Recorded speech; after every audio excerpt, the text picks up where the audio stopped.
After I brush my teeth in the morning, the first thing I do is start looking at how I can make money. And this morning, Cava, ticker symbol CAVA, is top of mind for me, you guys. Cava just had its earnings on, I believe, maybe Tuesday of this past week, and they absolutely smashed their earnings.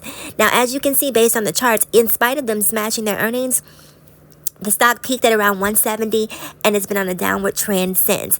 Now, there's absolutely no reason why it's on a downward trend, but I know that it is. Now, for me, this is a buy opportunity. Not only is it on a downward trend, I also see that the RSI is pretty low on Cava right now. So my plan is to buy stock, and not only buy shares, but to also potentially buy a call. Just one, okay? Just one call. I typically don't like to buy calls on a Friday because of decay. They decay every single day that you own them. And so when I buy a call, which is an option, a type of option, I would like to buy them on a Monday so that way I can watch them, because I hate, having my money basically decay over the weekend, and that is what happens with the call.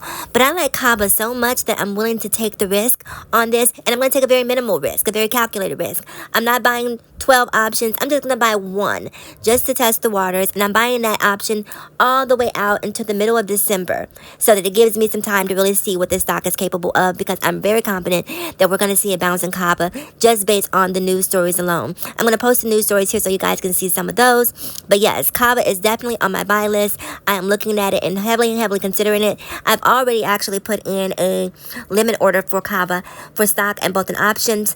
My limit order on stock is going to be around 135, and my limit order on my option, I believe for mid-December, and I have that set at approximately $400, somewhere around there. And also, a point I forgot to mention, one of the big reasons I'm interested in Cava is if you look at this graphic here, you'll see that it is moving below its 200-day moving average, which is a great opportunity in my opinion.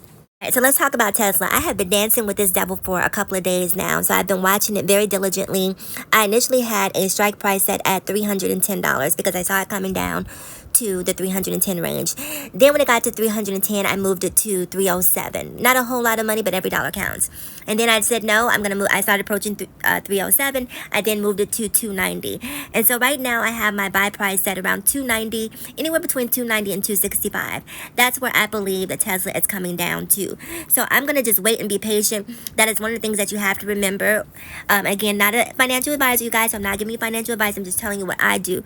Patience is a must, because sometimes you want a stock to get to the point that you want it to be in terms of your strike price, but it's going to take its time. It's a journey, okay? So it's going to, nothing goes straight up and down, right? There's going to be resistance points, support points at every single point in its descent. And so being patient and waiting for it to reach your target zone is going to be crucial towards being successful, or I should say my target zone. It's going to be crucial for my success. So I like to be very, very patient. And the reason I'm patient is because I've bumped my head so many times that I've learned that you should never be in a rush to lose your money. All right, you guys, so that is it for today's video. Again, I'm watching Cava. I'm also watching Tesla. I'm planning on striking at Cava. Right now, I feel like Cava is a good time to strike, period. And at Tesla, I'm waiting for 290 to 265 as my buy zone. I will see you guys in the next video.